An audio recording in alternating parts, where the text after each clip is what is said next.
بسم الله الرحمن الرحيم والحمد لله رب العالمين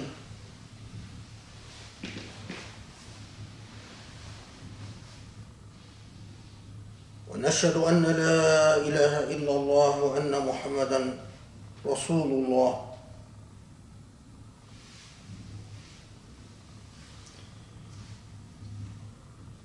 فسبحان الله العلي العظيم نؤمن به ونستعينه ونستهديه ونستجيره ونستنصره فإنه من هدى الله فلا مضل له ومن يضلله فلا هادي له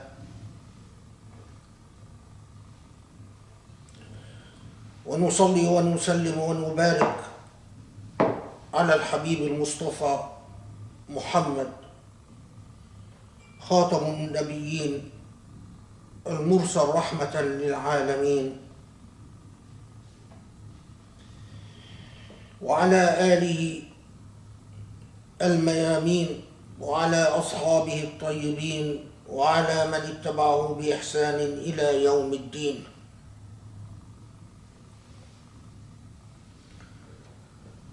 ونتضرع إليك يا الله، ونتضرع إليك ونسألك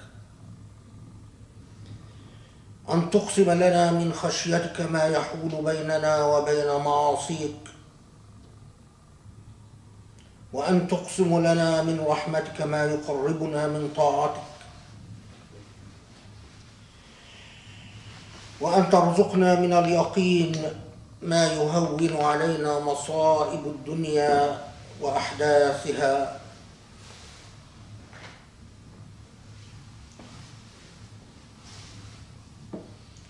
أفضل صلاة وتسليم على محمد خاتم النبيين.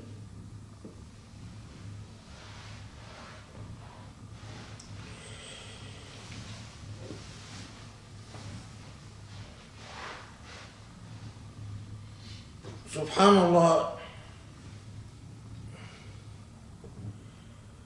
the Qur'an, Allah's revealed book, has indeed set out for us a path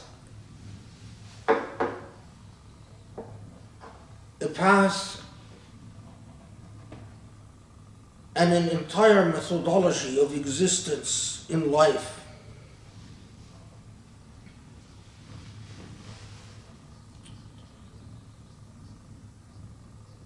The Qur'an is a book that is not there to affirm what we are, but to challenge what we are. The very nature of Allah's revelation is that if one finds in Allah's revelation an affirmation of what they are, or an affirmation of what they want to be, or an affirmation of their feelings and ideas without anything further, then they have not given this book its due. And then they do not have a relationship with the Qur'an. The very idea of a revelation from Allah subhanahu wa ta'ala is to challenge. And inherent in the very notion of a challenge is the demand for change. We read the Qur'an not as a feel-good exercise, not as a way of affirming all of our presuppositions and on our natural inclinations. But we read the Qur'an as a guidance, and to guide is to teach, and to teach must necessarily mean to challenge. Inherent in the very notion of a revelation from the divine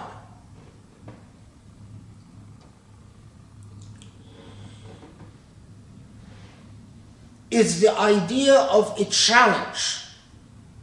So when Allah subhanahu wa ta'ala tells us that Allah has created us so that we vow in good deeds, we compete in good deeds, and to see what we will do, in that very discourse, embedded in that meaning, is the meaning of a challenge.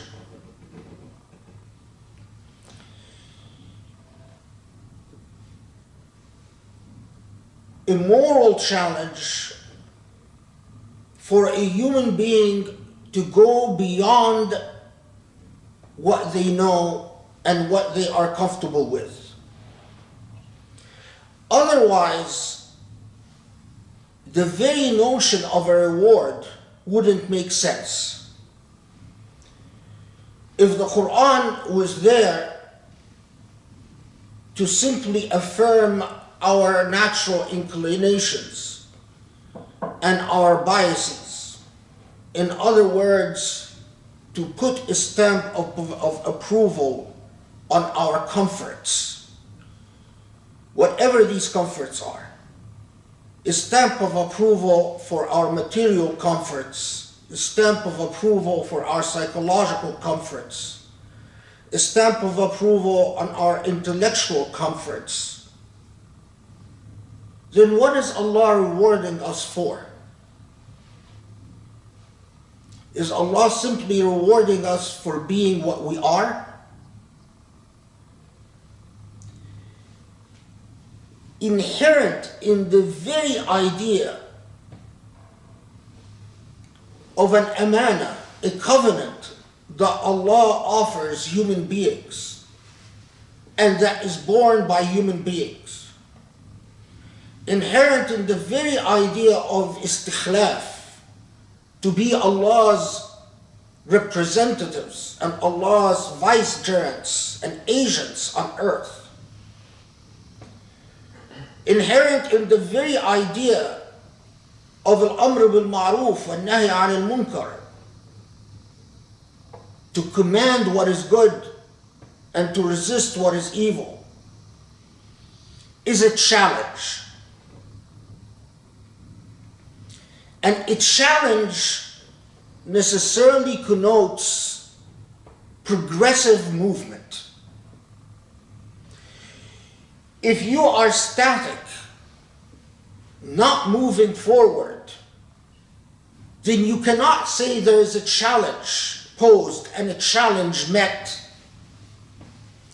If you simply remain static while the world moves ahead, then in fact what you are in a regressive state. If you remain static and the world moves ahead, then you are in regression. And regression is philosophically inconsistent with the notion of a challenge.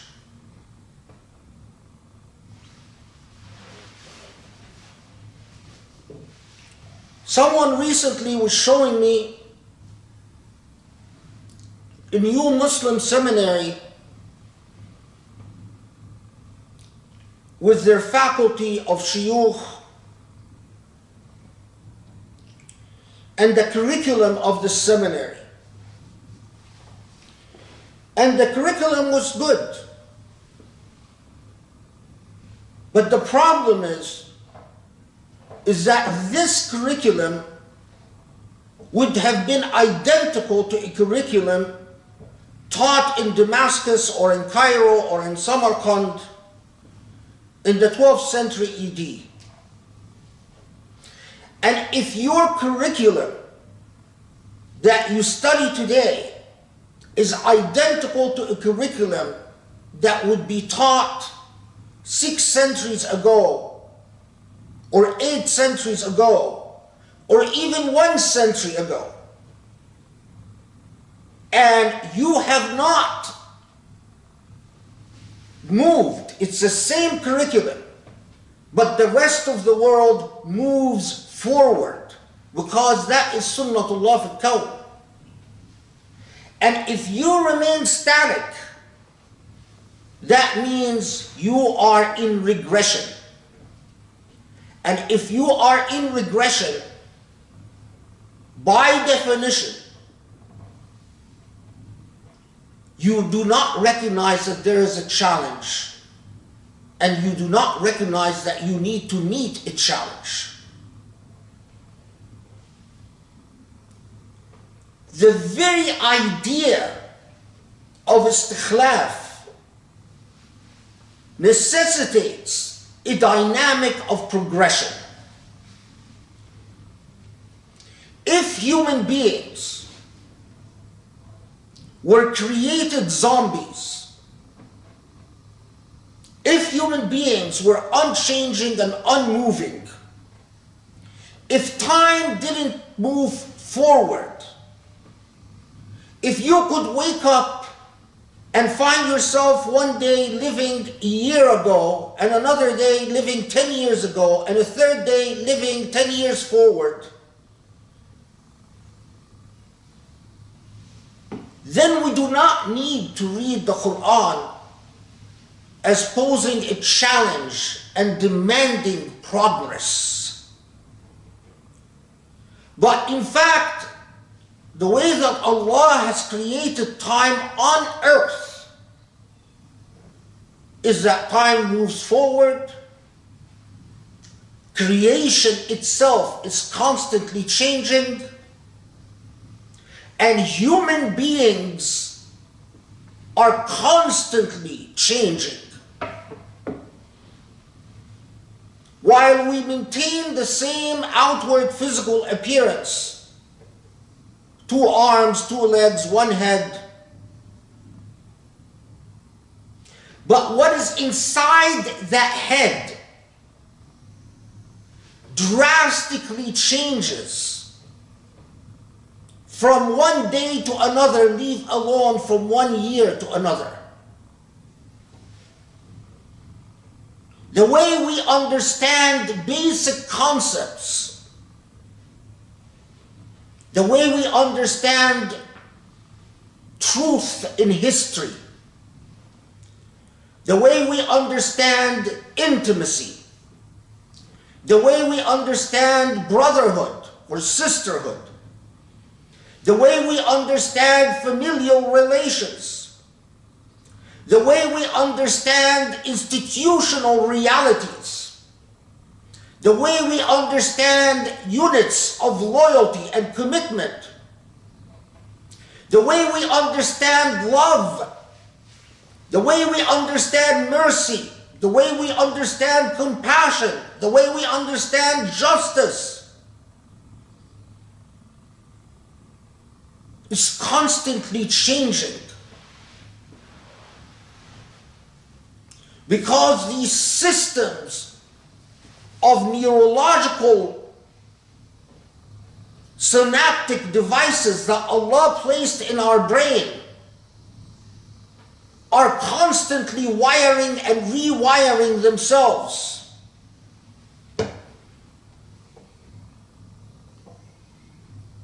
We have the same 2 eyes, but perception from one time to another greatly varies. And perception from one place to another greatly varies.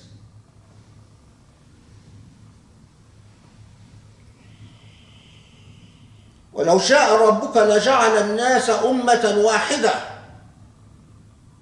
ولكن لا يزالوا مختلفين. If Allah would have willed, none of this would be the case. If Allah would have willed, consciousness and understanding would be uniform and redundant. But that is not what Allah has willed. Allah created the logic of challenge and survival. Every animal, what they call evolution, in reality, what they are observing is that every created being on the face of this earth confronts a challenge and adapts to the challenge, and therefore progresses. That progress, with a bit of overzeal, scientists called evolution. But fundamentally what they're describing is Allah teaching us through the created world that Allah presented to educate and teach us, is that all living beings confront challenges, deal with the challenges, adapt to the challenges, and in doing so, يعبدون Allah. In doing so, they supplicate the divine and worship the divine. When human beings obstinately and stubbornly say the following: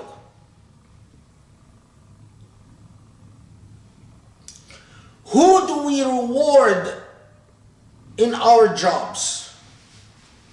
Think of any job in the world. Our system of reward is designed to affirm and encourage what type of people? Every job in a healthy institution is designed to reward workers who are disciplined, who are creative, who are innovative. We reward workers that confront problems and come up with solutions for problems. We don't reward, and we're not supposed to reward, workers who don't see problems and who ignore problems.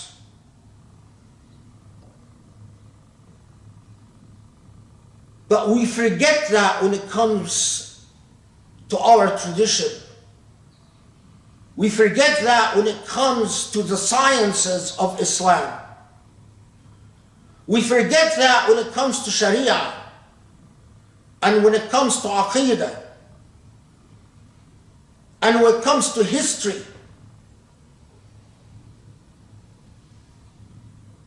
What we do is that we celebrate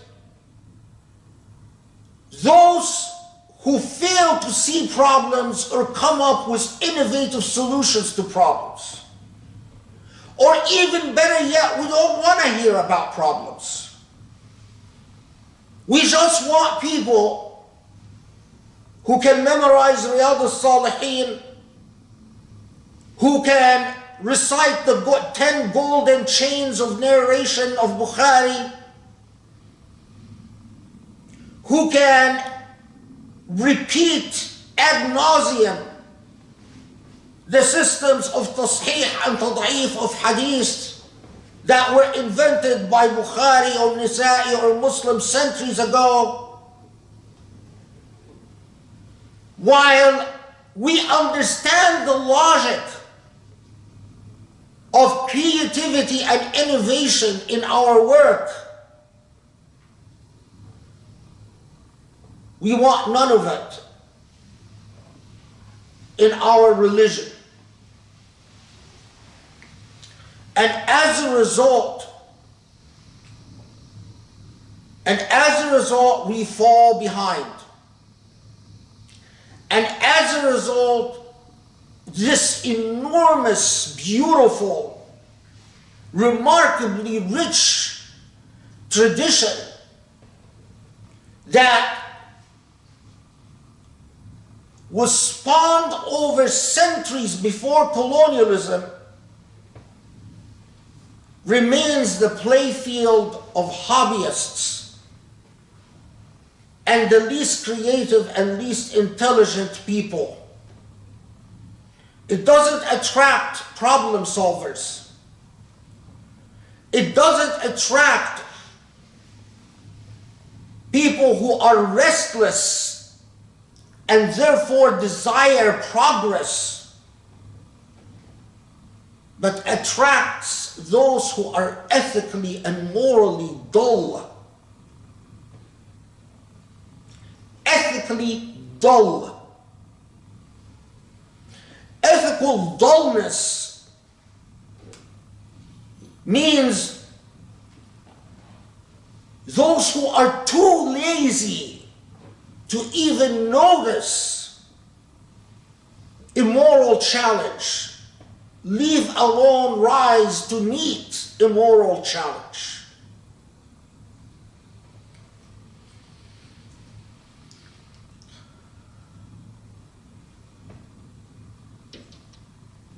Listen to the words of your God.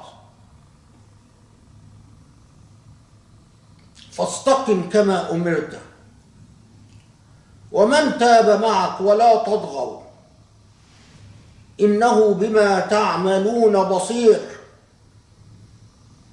ولا تركنوا إلى الذين ظلموا فتمسكم النار وما لكم من دون الله من أولياء ثم لا تنصرون وقم الصلاة طرفي النهار وزلفا من الليل إن الحسنات يذهبن السيئات ذلك ذكرى للذاكرين واصبر فإن الله لا يضيع أجر المحسنين فلولا كان من القرون قبلكم أولو بقية ينهون عن الفساد في الأرض إلا قليلا ممن أنجينا منهم واتبع الذين ظلموا ما أترفوا فيه وكانوا مجرمين وما كان ربك ليهلك القرى بظلم وأهلها مصلحون.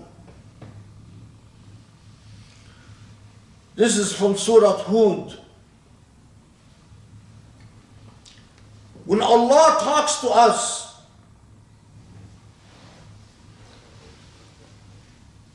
and demands that you follow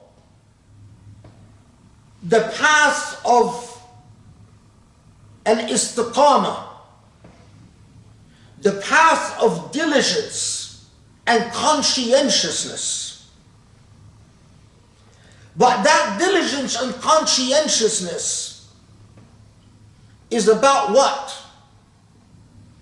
وَلَا تَرْكَنُوا لِلَّذِينَ ظَلَمُوا. Don't surrender. Don't become subservient. Don't become submissive to those who are unjust.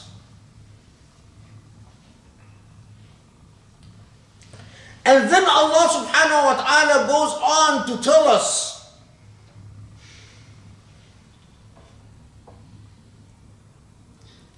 that so many nations before us were destroyed because the majority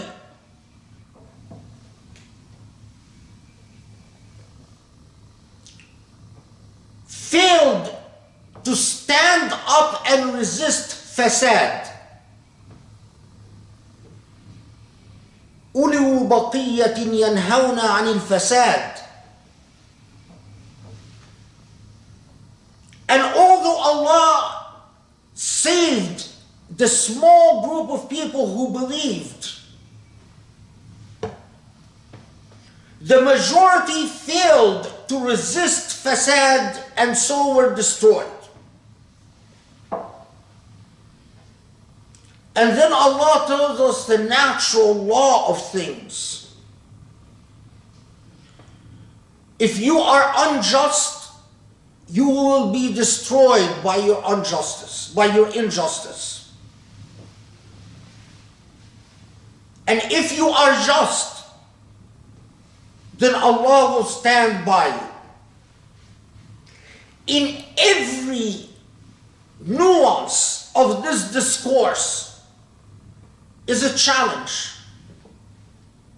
that demands that you rise up to the occasion.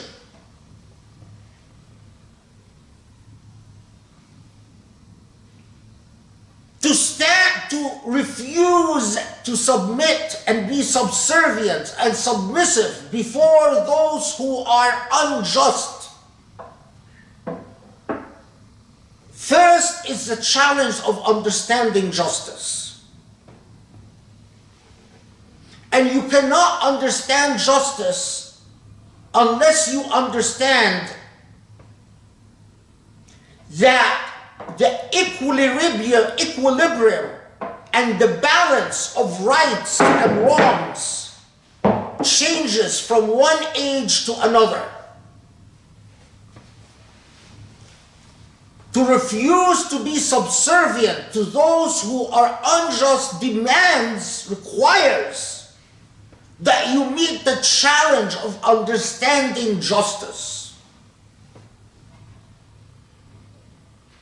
But once you understand it, to meet another challenge, to organize life in a way that does not give supremacy and hegemony and dominance to those who are unjust, i.e. to those who are corrupt, i.e. to those who are tyrannical, to those who are despotic, to those who think themselves as demigods.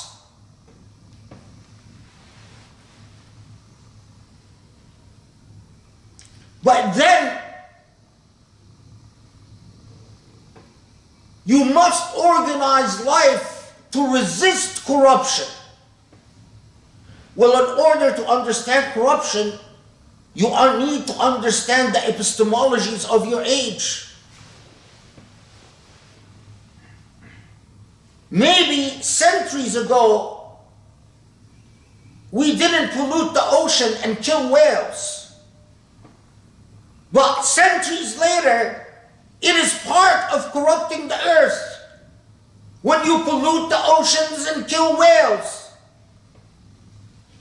If you're going to talk about justice and injustice the way Ghazali spoke about it in the 12th century AD, that's not going to work. Maybe centuries ago, there was no pornography. And because there was no pornography, sexual abuse and behind closed doors was not a huge social problem. But this day and age it is. Because sadly, brothers and cousins and even parents watch pornography, and the devil enters into their heart and they commit obscene things.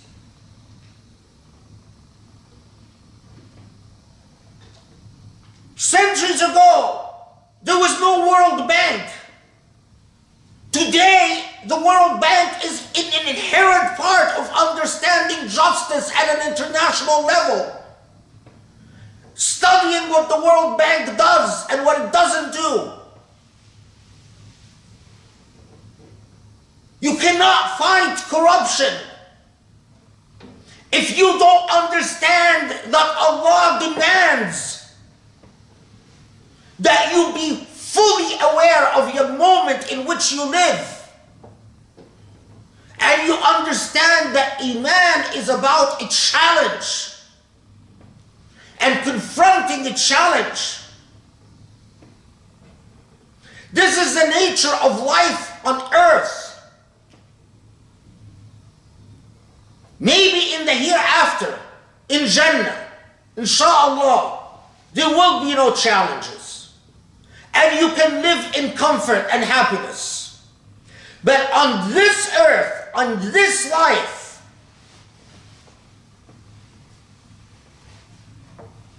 Iman can never be a ticket to lethargy and indolence and laziness and ignorance and stupidity. Iman can never be an excuse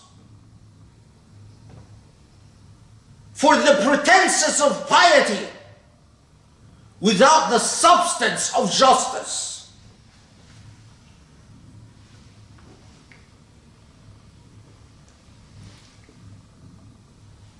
Yes, it's wonderful that there are people who want to study the isnads of Bukhari and the isnads of Muslim, and to be able to recite to you the difference between the authentication of Bukhari and the authentication of Muslim, and what hadith Hasan Sahih means when used by Tirmidhi, and the differences between An-Nasa'i and Tirmidhi, and whether Abu Dawood is reliable or not reliable, and why Musnad Ahmad ibn Hanbal is a Musnad, and what is the relation between the narratives of Musnad Ahmad ibn Hanbal and the Musnads of Ibn Abi Shayba and the Musannaf of Abd al-Razzaq. And what is the relations between all of that and Kitab al-Asl of Shaybani? Yes, it's very nice. But it's hardly enough. Because living in the past is not meeting a challenge. Living in the past is escapism and indolence and intellectual laziness. And Islam can never be used as an excuse for this kind of immorality. أقول قولي هذا واستغفر الله لي ولكم اسألوا الله واستشفى. بسم الله الرحمن الرحيم والحمد لله رب العالمين وسبحان الله العلي العظيم وأشهد أن لا إله إلا الله وحده لا شريك له وأشهد أن محمدا رسول الله. اللهم صل وسلم وبارك على محمد وعلى آله وأصحابه ومن تبعه بإحسان إلى يوم الدين.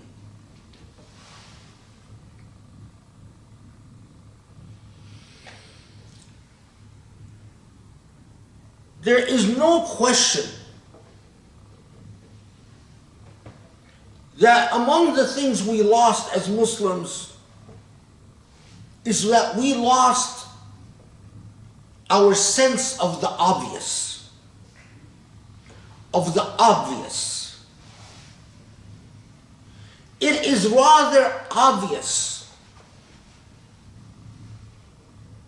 that progress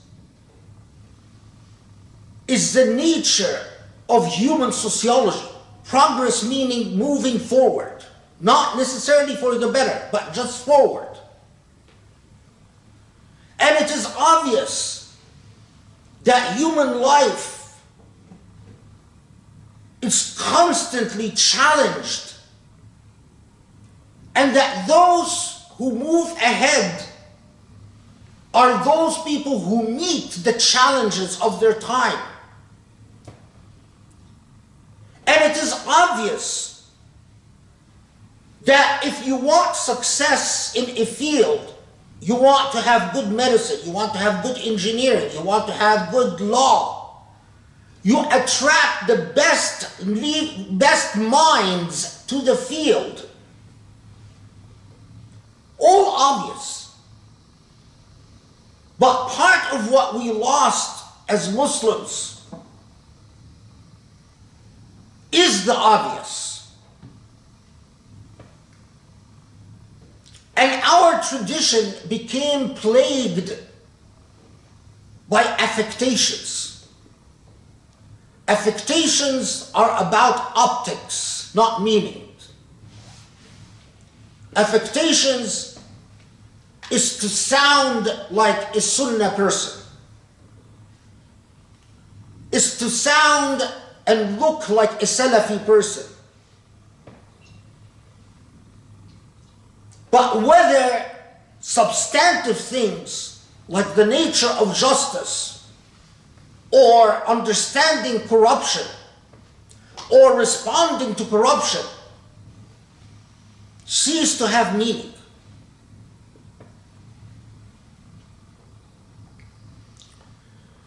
And as a result,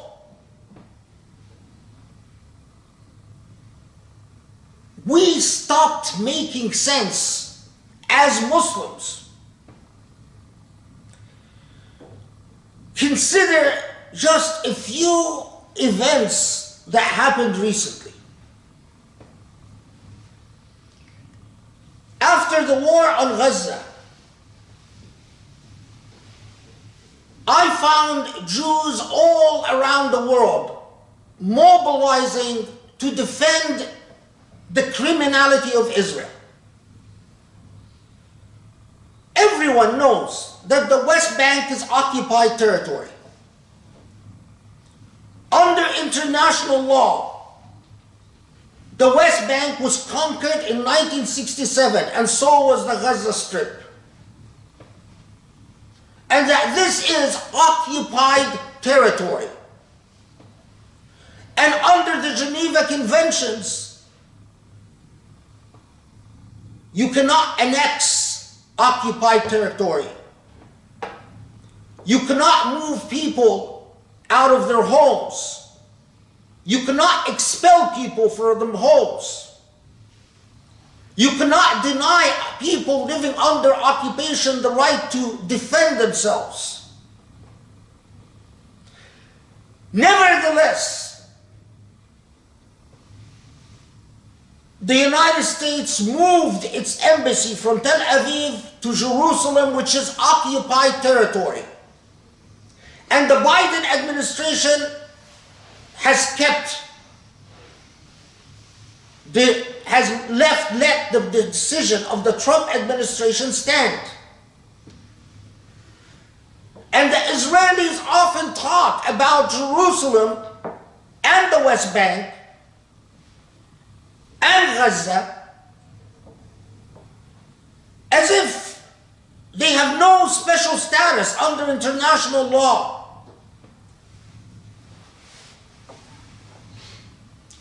After the recent war on Gaza, the Israelis insisted on organizing something called the March of the Flags, where they raised Israeli flags and once again violated the sanctity of Al-Haram al-Sharif, of the Aqsa Mosque. Again.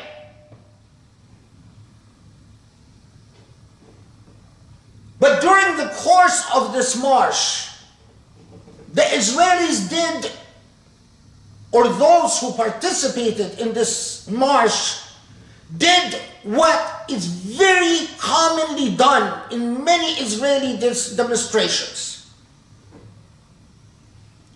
They chanted death to Arabs, and they cussed out and cursed the Prophet Muhammad. They cussed out the Prophet Muhammad in Arabic and cussed out the Prophet Muhammad in Hebrew.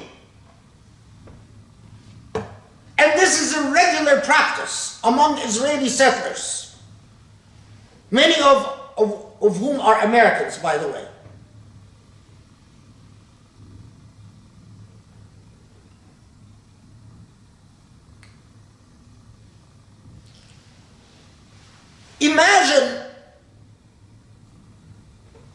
Imagine if this was a demonstration in which Arabs chanted death to Jews and cursed out Moses, which Muslims wouldn't do anyway, but imagine. The whole world resonates with condemnations of anti-Semitism. But yet again, when the very essence of obscenity is perpetuated against Muslims, the world is silent. No condemnations, no talk about Jewish fanaticism, no talk about extremism in Israel, no talk about political Judaism, no talk about the inherent problem of an aggressive and expansionist Israel, none of that. Because Israel is not cursed with rulers like Mohammed bin Salman and MBZ and Sisi of Egypt, who are themselves Islamophobes. Israel is not cursed by being ruled by self-hating Jews, like Muslim countries are cursed by self-hating Muslims.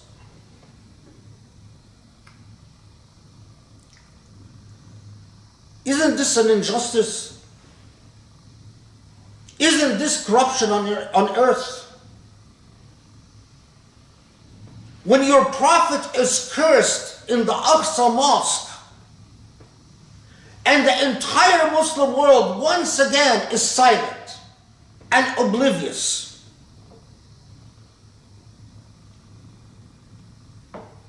How many khutbahs talked about this? How many Muslims did anything about this? We sit there and talk about Islamic issues, and the vast majority of what we talk about is unimportant and irrelevant. It's unimportant and irrelevant because it doesn't make any difference in the world. You can take 95% of Muslim conversations with one another and throw them in the garbage can, and the world wouldn't change one iota.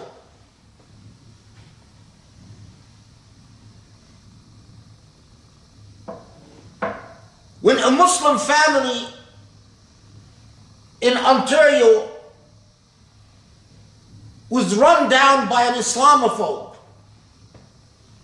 someone who was weaned on the ideas of Robert Spencer and Daniel Pipes and the like,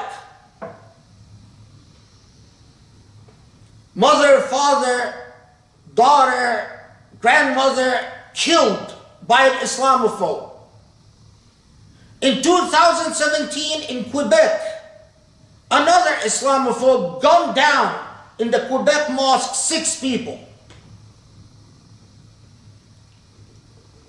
If Muslims had their priorities straight, everyone would understand how Islamophobia is racism, and how the likes of Robert Spencer and Daniel Pipes solicit murder. Everyone would understand that when you support people like that by buying their books or listening to their lectures, you are participating in ugliness equal to being a Nazi or a fascist.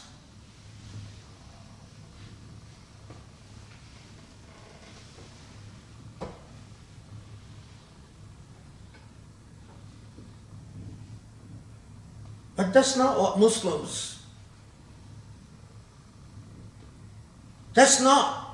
Muslims have a clear sense of priority about. And because they see their religion not as demanding progress and not as demanding that they recognize challenges, confront challenges, deal with challenges, and overcome with challenges, they turn their religion into a drug, something like a tranquilizer, something like morphine, that they inject themselves with to become dumb and stupefied and stupid. That's the problem. Recognize that there is a huge difference,